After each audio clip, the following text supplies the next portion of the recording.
Ladies and gentlemen, on the afternoon of April 8th, Party Central Committee member, Deputy Secretary of the Provincial Party Committee and Chairman of the An Giang Provincial People's Committee, Ho Van Mung, chaired a meeting with the Quoc Economic Zone Management Board to review delayed projects, especially non-budget investment projects facing difficulties in the Quoc Economic Zone.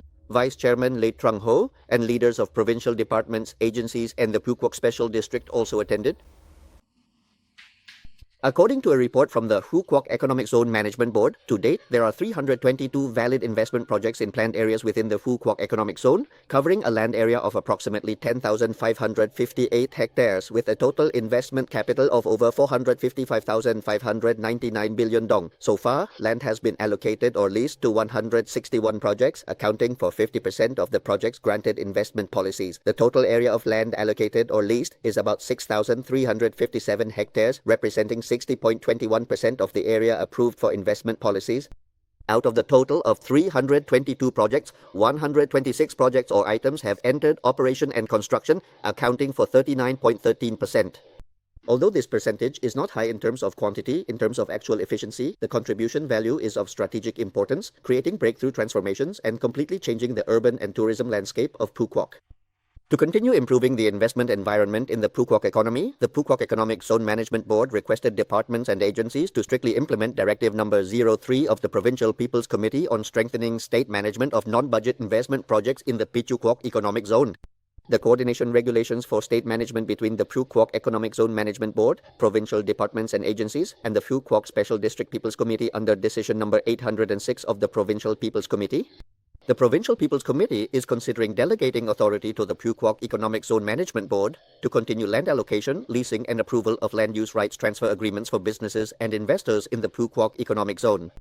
The Department of Agriculture and Environment should soon determine land prices for files that have not yet had their land prices set. The Quoc Special District People's Committee continues to handle projects with uncleared land so that investors can fulfill their financial obligations and bring the projects into operation. Procedures should be promptly implemented to approve compensation, support and resettlement plans for projects transitioning under the 2024 Land Law. After hearing provincial departments and the Quoc Special District People's Committee propose specific solutions to resolve difficulties and obstacles for projects in the Quoc Economic Zone, Chairman of the Provincial People's Committee, Ho Van Mung, requested each department and locality to maximize their sense of responsibility and take initiative in performing their tasks. The Department of Finance is urged to advise the Provincial People's Committee on a plan to resolve difficulties and obstacles for projects on the database system of the Steering Committee for Resolving Backlogged Projects, System 751. Specifically, the Provincial Inspectorate will inspect all uninspected projects on the database system, System 751. During implementation, it is important not to legalize violations, resolutely revoke violating projects in accordance with the law, and avoid group or personal interests for the sake of the province's development. At the same time, ensure that investors of projects whose difficulties are resolved have the capacity to implement the project, financial capability, and a commitment to execute the project on schedule and in compliance with the law. The Provincial Department of Agriculture and Environment will review and propose that the Provincial People's Committee issue land prices for projects that have not yet had land prices issued, inspect investment projects slow to put land into use, advise the Provincial People's Committee to effectively direct land and forest management. The Department of Construction must urgently advise the Provincial People's Committee to complete zoning and sub-zoning plans, coordinate with departments and the Quoc Special Zone to adjust its planning. The Quoc Special Zone People's Committee should boost site clearance, urban order, sanitation, and urban landscaping.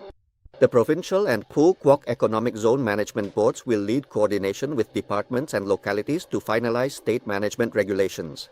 An Giang continues to attract investment for provincial projects contributing to local socio-economic development.